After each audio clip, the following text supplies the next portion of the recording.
ne dama ne la situation bi de léegi nag mënatuñ koo téye kon incontrôlable parce que lu tolloog téeméer ak ñaar fukk ak juróom ñaar ci ay doomu aadama kon mbir mi dal na leen démb allahu akbar ñaari doomu aadama kon ñàkk nañ seenu bakkan dama ne la léegi de téeméer ak ñeent fukk ak ñett de ñoo dee inna lillahi wa inna ilayhi rajiun te jàpp leen ne fanweer ak juróom benn de ñi ngi diggante dundal de Sowétas yéene kaa ngi ne Macky Sall de waaw quarantaine mi nga xam ne nag maanaam foofee la nekkoon de mujj na faa génn démb alhamdulillahi rabbil alamin l'observateur ne waaye gis nga jàngoro ji fi mu nekk nii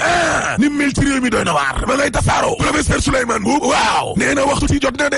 na de mbir mi doy na waar de li doy waar kay tribune yéene kaay nee na ñi nga xam ne nag maanaam dañoo nekkoon ci kaso yi te ñu baal leen de ndax wàllum corona ja gracier leen waaw delloo nañu buum ca mboy ga police du bàyyi dóor ma ne la ña ngay continuer di agressé de police bi de lu tolloo ñaari junni ak juróom-benn téeméer ak fanweer teg na leen loxo allahu akbar boog suba bi li ne dëgg la lu ëpp ñaari junni ak juróom-benn téeméer kay teg nañ leen loxo weeru juin kese nag laa wax de weeru juin kese juróom benn ci ay bakkan yoo xam ne kon nañ leen a rey allahu akbar la ilaha illallah ay opération yu mag yoo xam ne nag maanaam police bi de amal na ko de ba ñu fi lalle état d'urgence bi kon ak couvre-feu bi doy na waar li doy waar kay libération yéene kaay nee na mooy coowal Iba Thiam bi le yéene kaay Cheikh Mbacké Guissé bi ne attekat bi de ma ngay accélérer la cadence ma ngi koy gaawal de parce que agent de police bi le di Lamine Diédhiou ak Diadiatal waaw ñooñee kon déglu nañ leen démb de njabootu Iba ga de constitué wu na de partie civile ñoom tam convoqué nañu leen ñaañ war a convoqué kay xam nañ leen parce que Babacar Diop ak ñama àndal kon ca FDS sécurité yéene kaay waaw la muy sàkku ca procureur de la République de mooy nag mu ubbi enquête kon ci coowal Moustapha Cissé Lo gi lée waxuma saagay de waaye Macky Sall ci boppam laa lay wax nii moom la kon kii di Cissé Lo tuumaal ak njabootam gi lée ay membre régime bi waaw ne dañoo teg loxo na kon ci foncier Ndakaaru Njaay Jël Joob bi lée ak wàllum jiwu gi nga xam ne kon nañu ko war a jébbal baykat yi laa la wax maar di tali waaw Moustapha Cissé Lo yemu ca ndaxte Cissé Lo nee na teer kii di train express régional bi waaw ak wàllum building administratif bi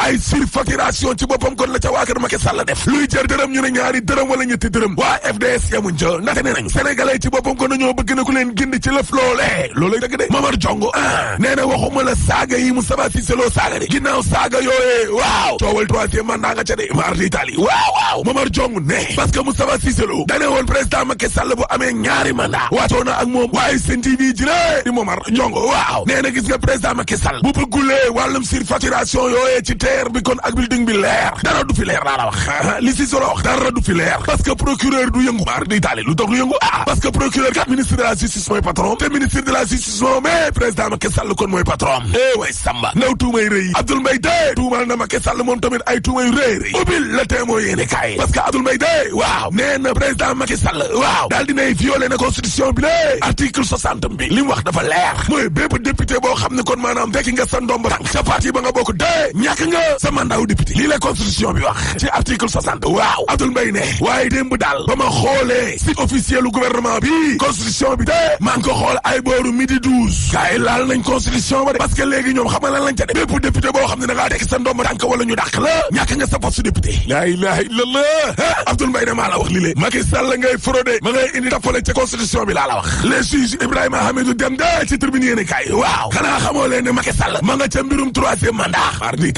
Italie juge Hamidou Dème ne man maa leen wax li lée te gis nga daf si am ay magistrat yoo xam ne de waaw dañ leen a war a jébaane dénoncé leen laa la wax 24 heures yéene kaay ne tey Sénégal gi lée waaw Macky Sall ci boppam moo war a dalal xelu askan wi yorin gu bon direct news de demal Sénégal xoolal ma rek centrale électrique bi bateau turki yi nga xam ne kon nañu koo loué waaw pour juróom benn weer defagum na fi juróomi atu yàlla laa la wax la ilaha illallah tribune yéene kaay ne kaay mi expliqué la benn affaire sax boo xamul ci bateau boobee gis nga li ñu ko loué kon ci juróomi at yi lée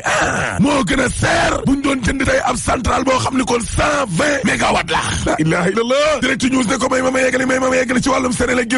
te gis nga li ñu ko loué ba léegi kenn xamagu de mar d'Italie Sénélec ci boppam kon audité ko naka di farata Pape Demba bi tey moomee këram gi di Sénélec waaw juróomi feebar la yor laa la wax mar d'Italie dama ne la gis nga to management boobee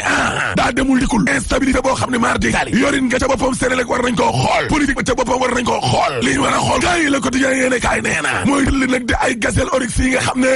Abdou Karim Sall da leen a jëlee kon ca Ranérou kay indi leen ci toole bi waaw Abdou Karim Sall nee na man daal defuma fi dara luñ ma war a mën a ñabe laa la wax way Samba nee na je suis droit dans mes bottes way colonel Momar Gueye nee na mbir moomee kon di ca war a ubbi ab enquête avenir Sénégal bi ñu bëgg de ci Vox Populi waaw nee na Abdou Karim Sall Macky Sall ci boppam kon da koo war a dax mar d'Italie da koo war a dax kay parce que yow koo xam ne yow suñu gàncax yi lay tool yeeg àll bi ak mala yi yow lañ ko dénk nga war leen a sàmm nga leen di rey Abdou Karim Sall dañ koo jàpp loxo ci poos flagrant délit de braconnage mar d'Italie la ilaha illallah sur côté Quotidien en tout cas Macky Sall deuxième mandat bi tey waaw am na ci ay dossiers yoo xam ne yu dang jar salaamaaleykum maaleykum salaam maa la ko wax ba ci sax wàllum lekk gi nga xam ne kon moom la ñuy dimbalee nit ñi ci wàllum corona gi lée la ca nekk ci ay problème bëri na lool dama ne la ay téeméeri milliards ci train express régional bi lée doy na waar dama ne la ay suuf yoo xam ne kon ñu ngi ko jox nag maanaam ay homme d'affaires ci nguuru Macky Sall gi lée doy na waar ay société nationale yoo xam ne yoren gu bon goo xam ne kon daa mujj dem nag maanaam ba nuroog mbas mi bar di daali Sénégal ga ngi ni la SDE SAR SNCDS Sonacos ak yeneen ak yeneen les ko yéene kaay ne décret honoraria bi de Cour suprême waaw joxul dëgg nag ñoom Mamadou Lamine Diallo de ak Abdoul Mbaye ñoom àndal maa la ko wax évidence yéene kaay ne président Macky Sall de waaw nee na nañ leen yëkkati waat nag activité économique yi la Pape Gorgui Ndong waaw nee na aca bismillah lu tolloog ñaari téeméer ci ay millions de la daal di jébal na téeméer ak juróom fukk kon ci ay groupement féminin ñëw waaye seen audio yamu ca de parce que Pape Gorgui Ndong nee na waaw li président Macky Sall santaane ni lé Pikine gi la war a doore Dakar Times en tout cas enquête ña ngi koy def nag ca pétrole ba ak gaz ba di nekk ci diggante Sénégal ak Mauritanie dama ne la coowal Petro-Tim jooja yënguwaat na de waaw yéene kaay mu ban ba de nee na am commission rogatoire ci Ndakaaru Njaay jël Jóob gi lé ak ca Londres maa la ko waxee Mauritanie yi ña ngay enquête dama ne la président Macky Sall ak premier ministre bu Mauritanie Ismaïl Ould Cheikh Sidiya waaw wax nañ ca de PDG BP Bernard Looney Macky Sall ndekk te recevoir na ko de moo Gazouani dama ne la justice su Sénégal bi kay la moo waroon def waaw juge su Mauritanie yi ñoom moom ña nga ca de ña nga ca enquête ba de coowal Petro-Tim ji le nga xam ne nag dafa laal kon ñaari tool pétrole yu nekk ci diggante Sénégal ak Mauritanie kale te loolee président Mauritanie bu bees de Mohamed Ould Ghazouani waaw moo ubbi lu enquête ba laa la wax parce que nguuru Mauritanie googe dañoo am kon xel mul tey ne coowal pétrole bi nga xam ne dafa laal rek ko Macky Sall bi le di Aliou Sall waaw ne mbir ma kon dafa am nag malversation wàllum njuuj njaaj kon am na ca la ilaha illallah wallaay wax jadu dañ suul gaz tere xeeñ pétrole bi noo fàtte mukk troisième mandat kuy tere du fi am boo paree alaaji tëjal Master Office Déco